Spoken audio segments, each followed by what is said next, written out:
Right, so setup for blind builders here. The biggest thing with this, you can see the equipment that I have listed here. This is what we are using. The biggest thing about what you need for this is just as much of the same items as possible that you have.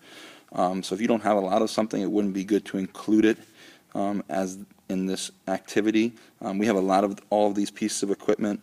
The reason why I'm saying that is because you need to have all of this equipment multiplied by as many groups as you need for this activity. So we have 10 groups that are going to be doing this, since we have about 60 kids at a time. And all that equipment you saw on that index card is in those laundry baskets that are scattered around the gym right now. So that's kind of how we set it up. We scatter those laundry baskets along 3 walls of the gym.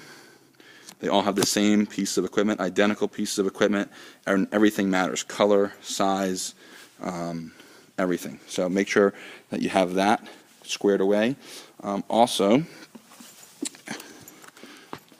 in the front of the gym, front wall, there's 4 standing mats, and behind each of these mats is something that the groups will need to build. Okay, so you need actually an additional 4 sets of that equipment as well, because behind each of these mats is the example of what they have to build. So behind number 1, this is what they have to build for number 1. This got knocked off. Behind number 1 right here, so that's the structure they have to build for number 1. This is the structure they have to build for number 2. This is the structure they have to build with number 3. And for number 4.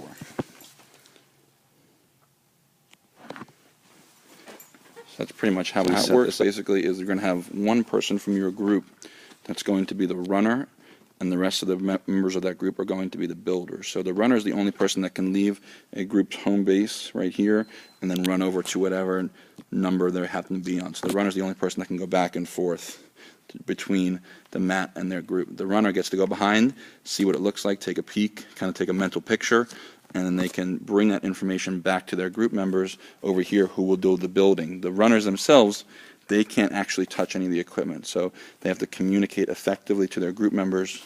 Hey, this goes here, take the bowling pin, you got to move it over a little bit, take the hoop, this should go on top, whatever it has to be.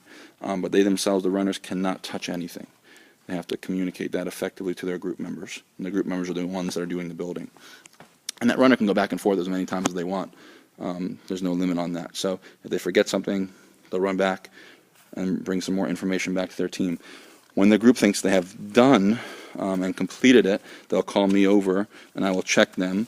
So in addition to what you're going to need with the equipment is pictures of what those structures are like, and I kind of just carry these around with me. So this is the big picture of what's behind the first mat, what's behind the second mat,